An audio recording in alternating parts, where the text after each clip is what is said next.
rated well spend much less per pupil than we do. We spend the most per pupil and we're rated less. Think of that. Can anything be worse than that, Sarah? Huh?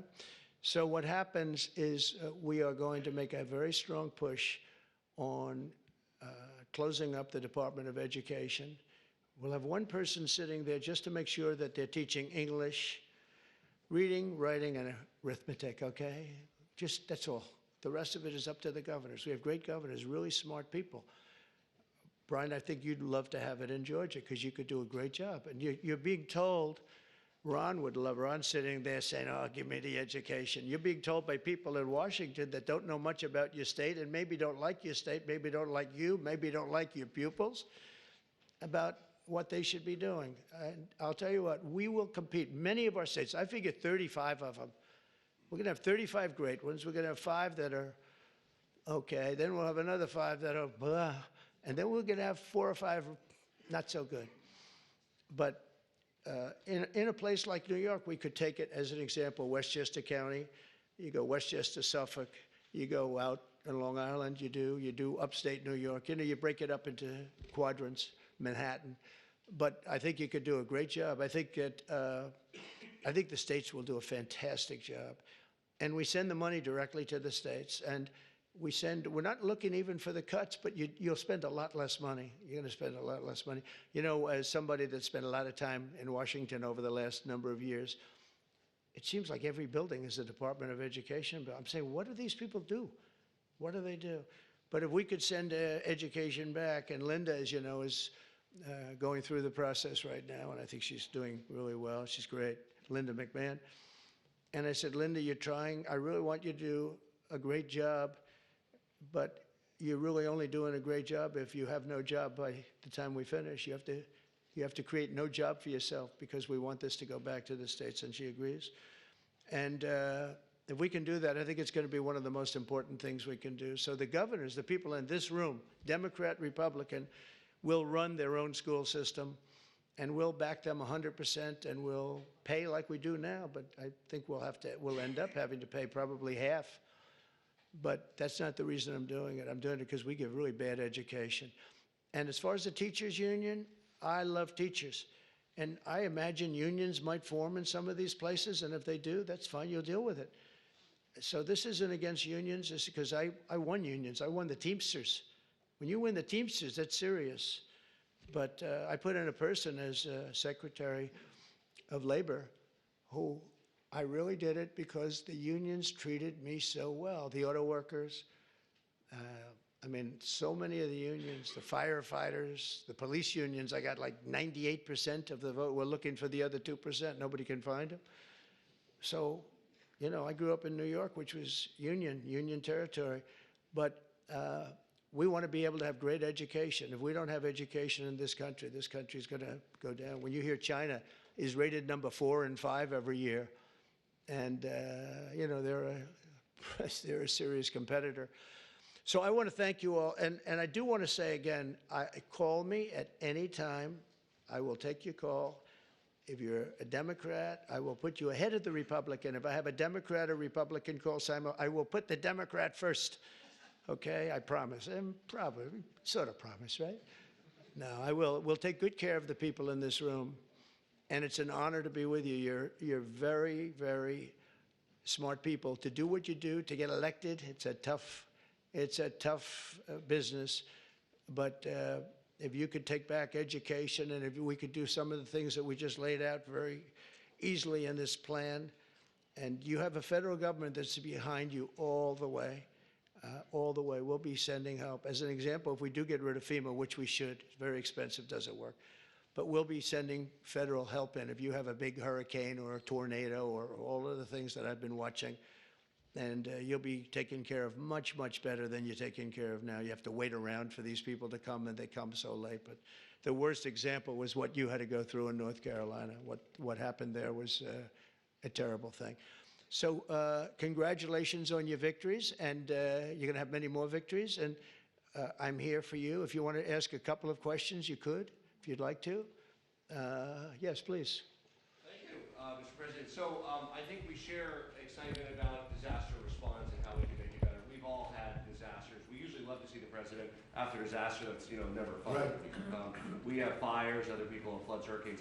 We want to be a part of helping to make a federal emergency response work, Good. changing FEMA so they're not putting square pegs in round holes. So involve our group because we're the ones on the other end of it saying, oh my God, why are they coming with this when we need that? Right. So we're ready to help. Good. Thank you very much. It's very nice. I agree. Yes, please. President, thank you for welcoming us. As we go through the process of putting in your priorities as president, would you give us an opportunity to speak with you about, say, return on investment? Sure. Before we go, for example, into, forgive me, we've heard and we'll wait the decisions you make and the Secretary will make, but for instance on Medicaid or Medicare, Sure. if cuts are proposed, perhaps give us an opportunity as governors to prove to you that we can make these programs worthwhile. That might help us on our I budgets. love that. I think it's great, Bobby. I think it's great. One of the things we're really focused on is bringing down the costs, and we haven't been treated very fairly, especially over the last 4 years. And as you know, we had transparency, which is one of the biggest things that could have happened. And Biden, for whatever reason, terminated that. That would have brought down the costs tremendously. But we'd love to have your ideas on any of them, Medicare, Medicaid, any of it. And we will, if those ideas are good. You probably have better ideas than anybody as governor. So we would love that. Thank you. On that issue of healthcare, we've talked about it before. If we reform the healthcare industry, you tried to do that in the first administration, and they tried to fight it back every step of the way. We all deal with high healthcare costs in government and the private sector. And if we reduce that from 20% of our GDP down to 10 to 12, you can pay for a lot of things in government that we can't currently do it. We need to get the industry in line helping us do it as well. Well, you're a good example of it, and in your state, they've done a good job, but you're going to get those numbers down even lower. I know that. That's something very strong for you. And as you have ideas, I'd love you to pass them along to the other governors here. But there are some states that have done a really, really good job with that, and we are totally open to suggestions, right? Thank you. Yes, Henry? Mr. President, thank you for having us here. It's the de minimis rule in tariffs. We've got the amount that is self-declared now is $800. If you say your package coming from wherever is under $800, it's not inspected, there's no tariff on it. Problem is there are a lot of things coming in that are over that. That's right, and we're not doing that anymore. And also there's fentanyl coming in, Yeah. I think, to all of these states. That's a real problem, and I think that everyone is sharing that.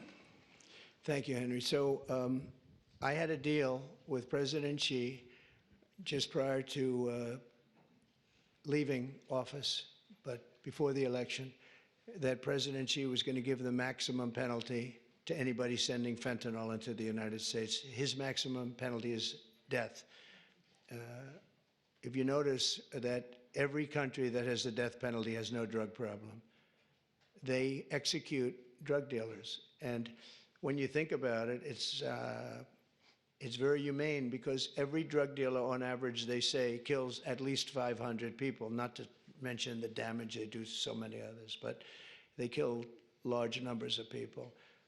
China, Singapore, actually there are quite a few, many in Asia, where they have the death penalty. There's no drug problem whatsoever. They come to our country because we have a much softer policy. We give them a slap on the wrist and say, kill a lot of people. So we're going to, I don't know if our country's ready for it. I am ready for it, the death penalty if you deal drugs. You know, you have to set out guidelines like fairly large numbers, et cetera. But you'll have it go down very greatly. One of the things we're going to do is we're going to do an advertising campaign. They're working on it right now, and that's saying how bad drugs are for you. I was speaking actually to the president of Mexico saying, you know, you can't send the people through your country. And I said, you know, you're not a big drug-taking nation. You send us plenty of drugs, but the people aren't drug-taking. And she said, yes, we're not a consumer nation. That was a very interesting term. And I said, so why aren't you? What are the reasons? Why is it? It's true, Mexico, they don't have a lot of drug problems in terms of taking the drug. He said, well, two things, and a lot of you could do the second thing. He said, we have very strong family values. I said, but so do we. I mean, I see people, they die of a drug overdose. The daughter, the son, the mother and father will never be the same, never be the same. Their life is ruined. Their life is over. I've seen it so much. So we have strong family values also, family members and relationships, just as strong as Mexico. What's the other? Well, we spend a lot of money on advertising saying how bad drugs are for you. And I said, oh, I never learned anything on phone calls. This time I learned something. I said, you know, I never thought of that. Because we set up like committees, and you can't have the death penalty, I guess, but I don't know, someday somebody's going to get sick of it and do it, and you won't have any drug problem in this country. But, and you can do it on an individual state basis for the governors in the room that want to do it, but you will not have a drug problem in your state if you did it. But I will say this, we have a situation where we have now hired a couple of the best agencies, and we're going to spend about 100 million, maybe 200 million on advertising, saying that when you take certain drugs, the drug fentanyl, et cetera, it destroys your skin, it destroys your teeth, it destroys your brain, it destroys everything. And really horrible commercials. I mean, I've seen the first of them, and they are brutal. They are brutal. And when some young kid is sitting down watching this commercial a couple of times, I really don't think they're going to be taking drugs. So I think that this is, I mean, this is a big statement, but I think we can drop it 50%, 50, by doing this. And I give her credit. She was talking to me about it, told me about it. But I knew immediately as soon as she said it, it was not, she didn't have to say anymore. She went on to tell me different things, but it was just the concept of it. And I think states can do that too. If you do commercials talking about how horrible it is, drugs. I mean, what it does, I mean, you look at their skin, it gets eroded, their teeth are, you can tell. I mean, you can see a person that takes a lot of drugs, especially fentanyl and some of the others, the bad ones, the real bad ones, some of them, the heroin. It's unbelievable what it does to people. And we're going to put a very, very strong ads. And now that I'm thinking about it, I think you should put on strong ads too, really strong ads. I think it's an unbelievable thing. We'll all do it. We're going to do it on a national basis, but you can do it individually on an individual basis. And you can also look, I think, you'll have to get rulings in this, but your states have the right to go death penalty also for drug dealers. And, but only do that if you want to get rid of drugs, because if you don't do that, it's a little tough. But I think the advertising will have a huge, I think we can get it down by 50%. We set up, we did great. We got it down 18%. I said, that's not a lot though. Everybody was giving us credit, oh, 18. And 18% to me, we set up committees with the First Lady of the United States on a blue ribbon committee. But they didn't know too much about El Chapo and the various people that we're talking about. It's a smart group of people. But I'll tell you what, the advertising could be unbelievable. And I hope the states do it. You're not talking about a lot of money. You're talking about peanuts, actually. I mean, with $50 million, you could just cover the state. And if you did that, and I'm going to do it, I think we can get drugs way down. I think we can get it down by 50% when you see it. I've seen some of the ads. It's, man, if a person looks at the ads that I saw, they're not going to be taking drugs. So good question. Thank you, Henry, very much. How about we'll do one more? Yes, please. Thank you so much for having us. Thank you. As we've talked as governors, we implement a lot of the social welfare programs, whether it's Medicaid or job training or rental assistance. Each one has different requirements that create cliffs and benefits that make it hard for people to recover. Things as simple as work requirements for able-bodied adults. If we could synchronize across TANF, Medicaid, I think it's work great. programs, let's make it a trampoline to get people back on their feet instead of a hammock they climb into. I think it's great. I think if you could get together and work together, you'd bring down costs just on that basis. I think it would be really great. Did you want? Go ahead, please. Mr. President, I want to just say thank you. It's a word, two words. A lot of times we don't say thank you for your extraordinary leadership, your courage, all that you do. And just so you know, even in the state of Nebraska, you're inspiring Nebraskans to get comfortable being uncomfortable, to stand up for what we believe in, faith, family, hard work, the American dream. Stand up and talk about the common sense. So we're incredibly grateful. Thank you, Governor. Thank you very much. I appreciate it. Thank you. Thank you very much, everyone.